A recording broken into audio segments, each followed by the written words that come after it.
Hi, everybody. Hello, I'm Ryan. I'm Bethany. And we are Ryan and Bethany Board Game Reviews. And we are continuing our series of our top 100 games of all time. This is our fourth video. We are going through 70 through 61.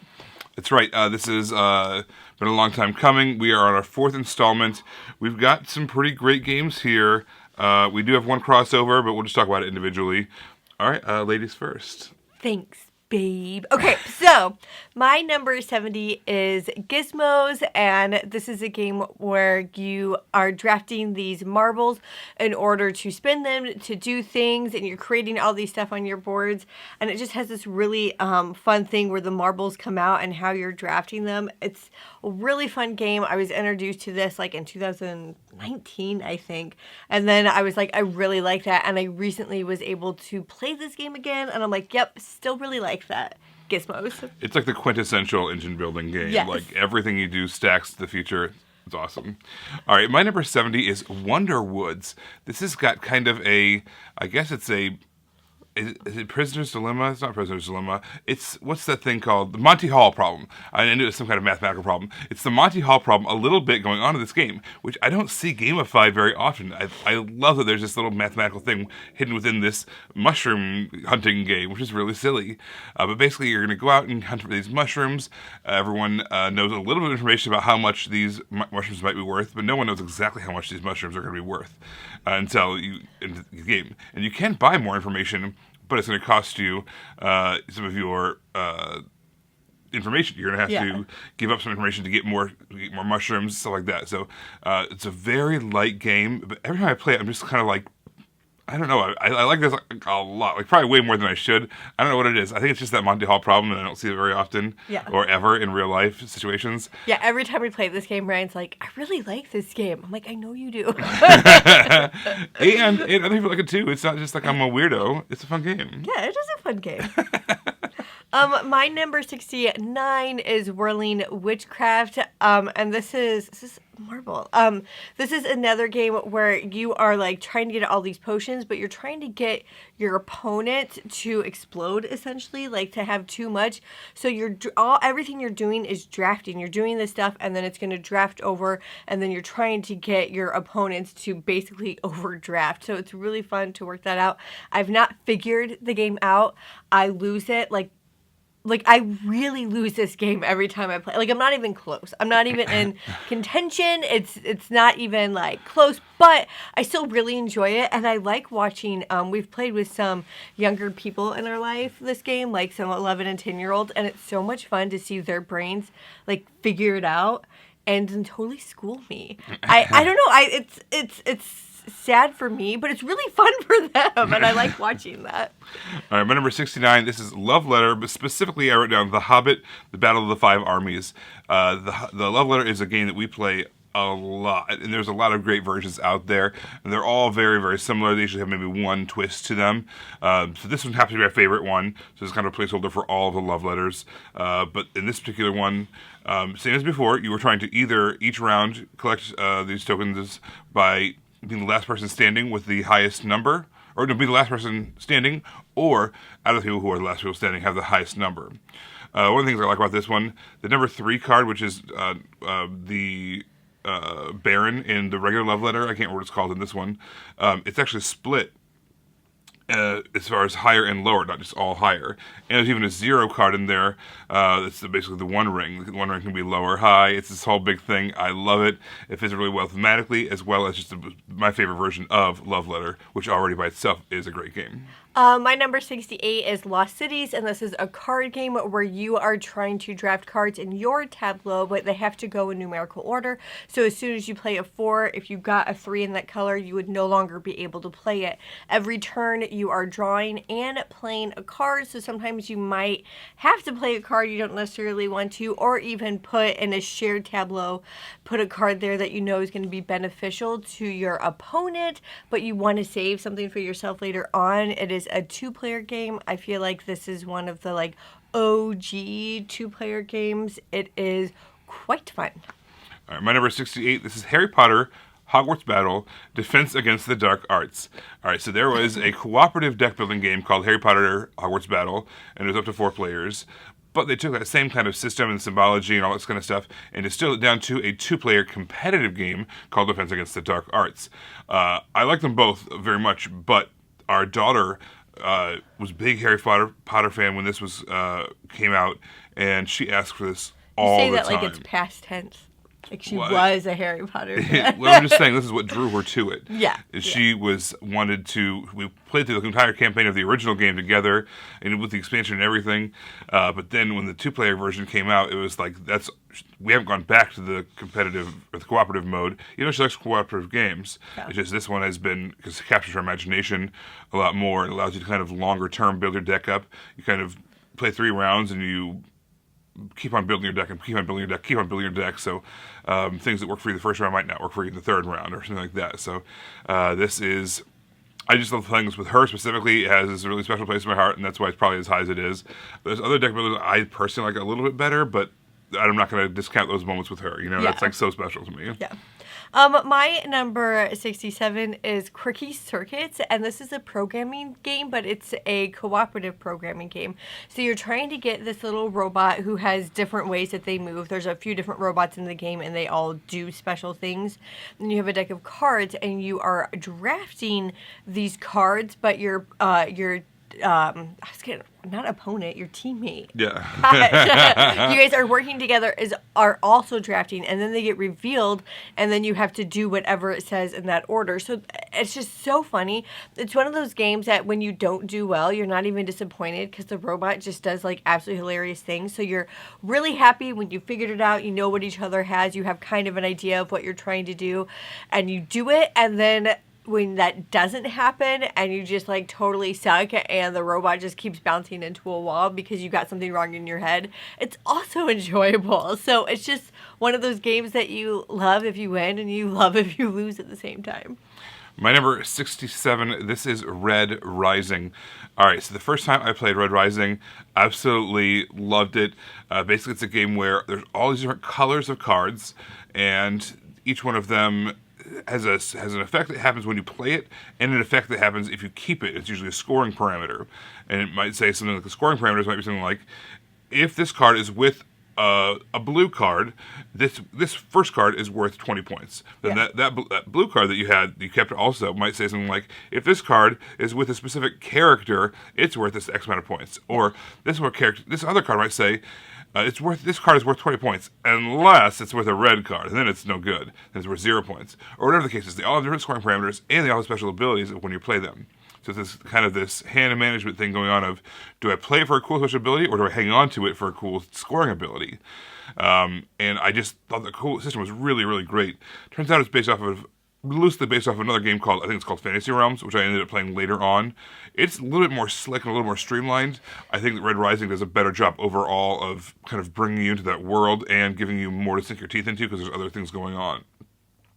I like it so much that I'd never heard of this. It was based off of a book series. I went and I read the entirety of the book series. Ended up being one of my favorite series, at least the first three. Good. The first trilogy is unbelievable. Very, very good. And so now when I go back and play it, the first time I played it, I didn't know who these people were, these characters. It didn't make any sense to me. I didn't care.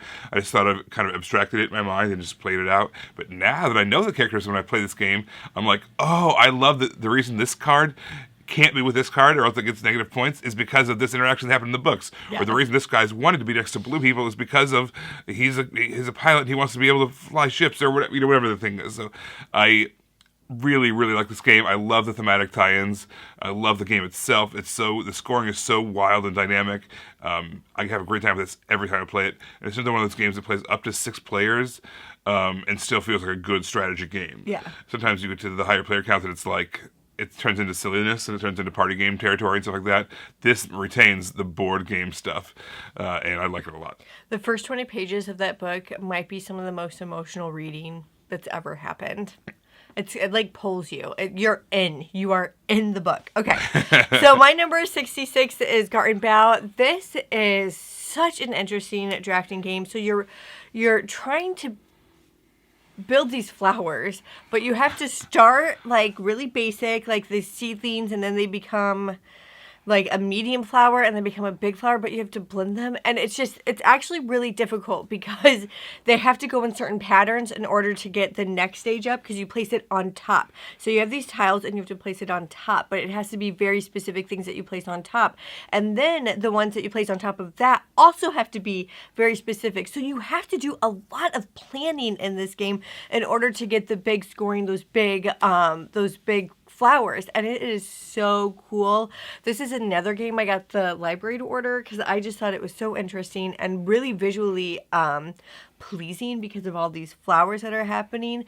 That is Garten Bow.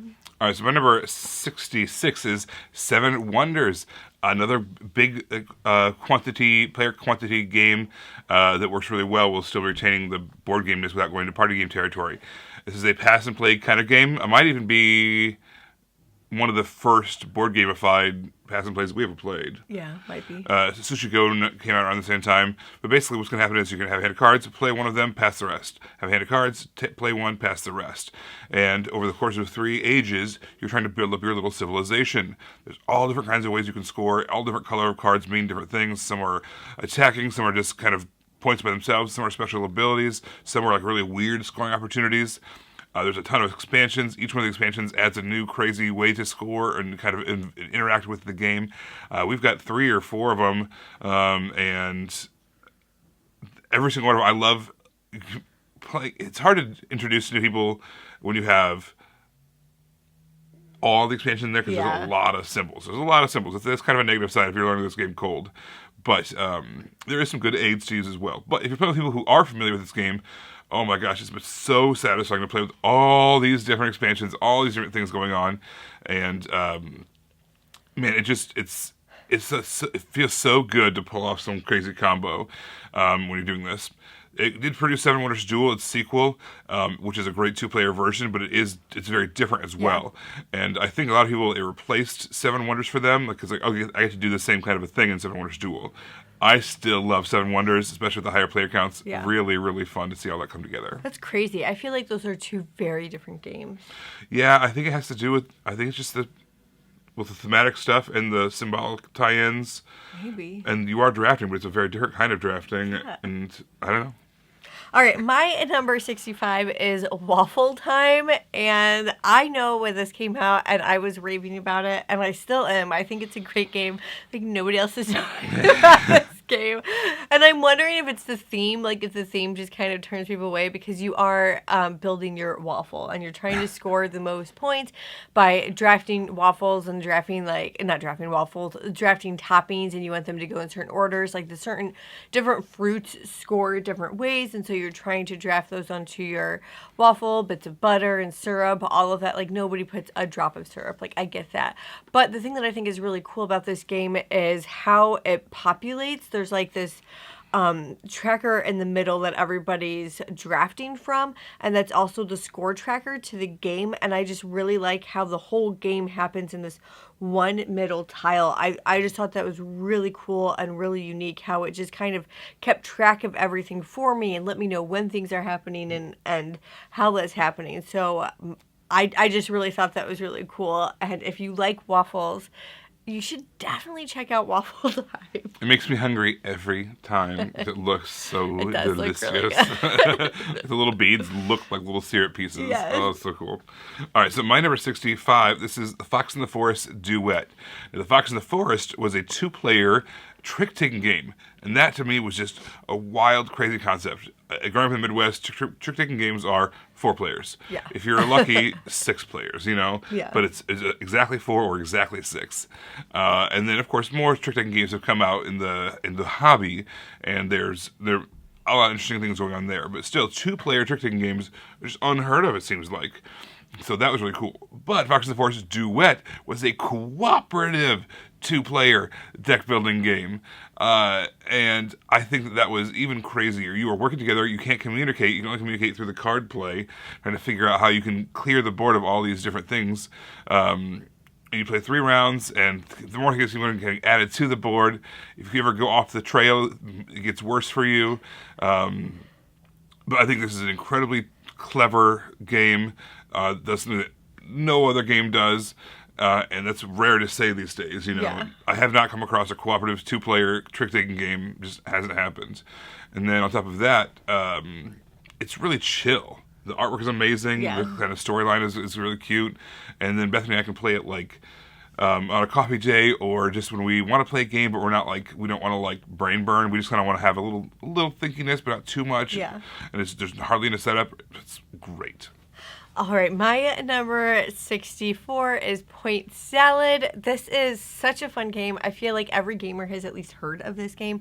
You are drafting vegetables in order to score, or you are drafting scoring cards, and that's the entire game. That's what you're doing. But what's really fun about this is all the cards are double-sided, so they start up as scoring cards, and then as soon as a vegetable card is drafted, it gets replaced, and so that scoring is no longer available. And the scoring on every single card is unique and different. So as many cards as there are in the game, that's as many different ways as there are to score in this game.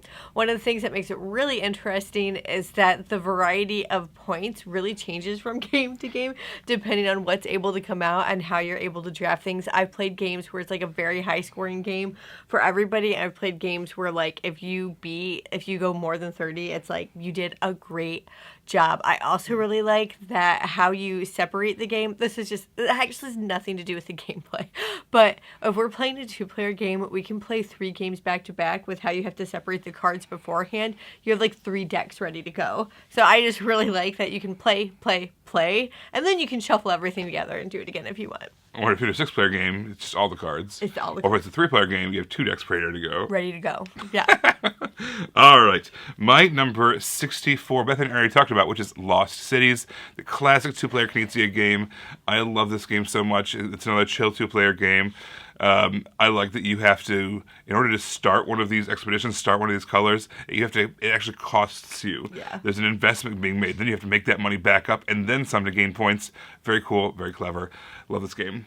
All right, my number 63 is Deep Sea Adventure. This is a push your luck game where you are trying to go down into the water and get the best treasure, but the deeper you go, the more hard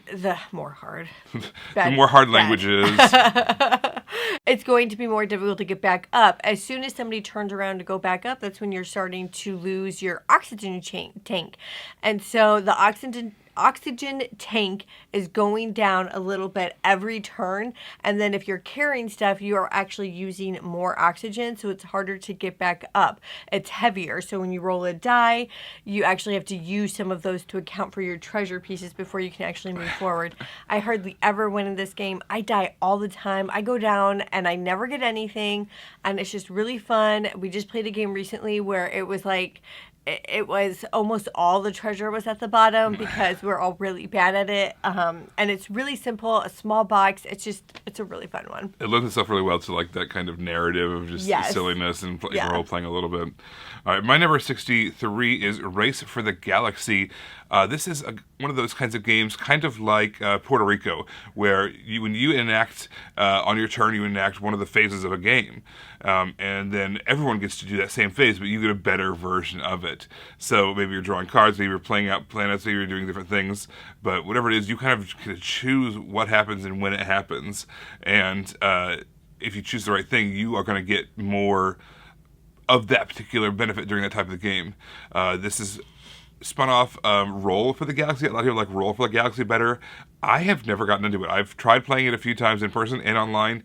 Doesn't do it for me. Race for the Galaxy, the OG, is really great, and I need to get this to the table more often. I keep on asking for it, and it's unpopular around my circle, at least to get tables. Once we're playing it, people are like, yeah, this is great. But I really enjoy this one. I ask for this one often.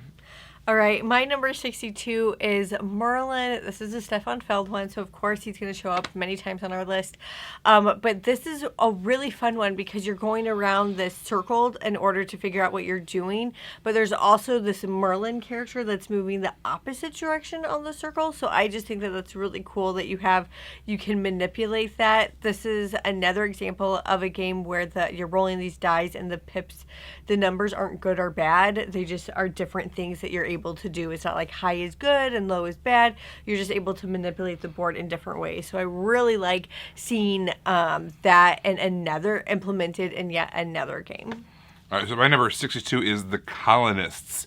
This is a big old game. It's a big old game. It has these different kind of ages that you can go through. They even tell you after 3 ages, you can just go ahead and finish if you want to. There is more ages past that. And so I've played it to completion like twice, and it was like 5 to 6 hours each. Oh my gosh. It's like it plays 2 to 3 players. Is like where it shines. Is the lower player counts, and oh my goodness, there's tokens everywhere. Tokens everywhere, and the tokens are constantly upgrading into better things, and you're flipping them over, and you're buying new things, and it's absolutely insane. It's got kind of a worker placement style thing going on, but really what it is it's a big board. It's a big board that you keep on continually adding to, and your pawns, you're moving around on the board, and wherever you land, that's the action that you get to take. So it's not really worker placement, but it is, and then because nobody else can use that action while you were there, and then that action might be some kind of conversion, turning resources into other resources, or maybe gives you some special abilities, or whatever the case is. This is a monster Euro, but it is so satisfying when you get to pull off a cool combo. And just over the course of the game, you're going to be able to do that because it's just so long that you're going to be able to do several different cool combos and several different cool plays as you're kind of striving for these more and more points. And there's a lot of points to be handed out. So, man, huge game. Love it. All right. We're here. We're here to our last one of this segment. We're almost there. We're not even halfway. We're not even halfway. Okay, my number 61 is Hamburg. This is a game where you are drafting a ton of cards, and don't get married to any of your cards because you're going to have to use all of them for everything. So you're getting all these cards, and then you're getting rid of all your cards to do different things. You also have a bunch of dice in this game, and the dice will influence what you're doing. You're trying to go up on a track in this game. You're trying to build a town in this game. You're trying to build a wall in this game. You're just trying to build a ton of stuff in this game, and you're using all the cards to do it, and all the little meeples to do it, and you're using all the stuff to do it, and then you still end up losing anyway. It's a fun game. And this is a re-implementation of Bruges, the previous failed game that's kind of perfected in Hamburg. Yeah. All right, so the last game we're going to talk about today, my number 61, I just talked about the Colonists, big, heavy Euro. Keeping in that same spirit, Uno. A really specific Uno. All right, this is Uno Peanuts, a Charlie Brown Christmas. Why would I put this on my top 100 of all time? Gamers hate Uno, right? Okay, sure, whatever, but that's fine. I absolutely love this particular kind of Uno with a particular group of friends with a particular set of house rules at a certain time of year. Yes. Like all of those things together make this one of my favorite gaming experiences I look forward to every single year. We play with a lot of house rules. We let the plus twos stack, and guess what? We love it. We don't care. It's really fun. Sorry, Uno purists. Also, are there Uno purists? Oh yes, there are. You by the rules or bust. And on top of that, we have what we call a jump-in rule, where if you have the exact same card outside of Wilds that someone else played, you can jump in your card on top of the pile. Out of order. And that then rearranges where the play starts after you. Gameplay picks up where you in the same order that you left off. When the reverses are flying around, it gets absolutely insane. Yeah.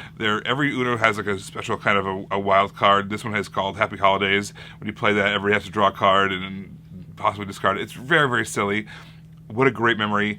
Every year, we play this a lot every single holiday season, and I will never not love it. I'm so sorry if that offends your sensibilities as a gamer. We're actually looking for another one because our copy is so, old and used. I'm thinking about sleeving Uno. Do you understand how crazy that is? thinking about sleeving Uno just to make sure that our copy can stand the test of time. Yeah, because it's not going to. It is not a game that it gets played. Everybody, thank you so much for watching. We want to hear from you. Are any of these games you would consider on your top 100 list? What are games that are on your bottom half of your top 100, like these games are for us? Let us know in the comments below. You guys, thanks for watching, and we will see you next time. Bye. You guys, thanks for watching our shenanigans. As always, we appreciate it. Over here, if you follow this link, you're going to find a playlist we've handcrafted just for you because you watched this video. And if you check over here, this is a video that YouTube thinks you might like. So you can check that out if you want as well. All right, we appreciate it, guys. Thanks so much for watching, and we will see you next time. Bye.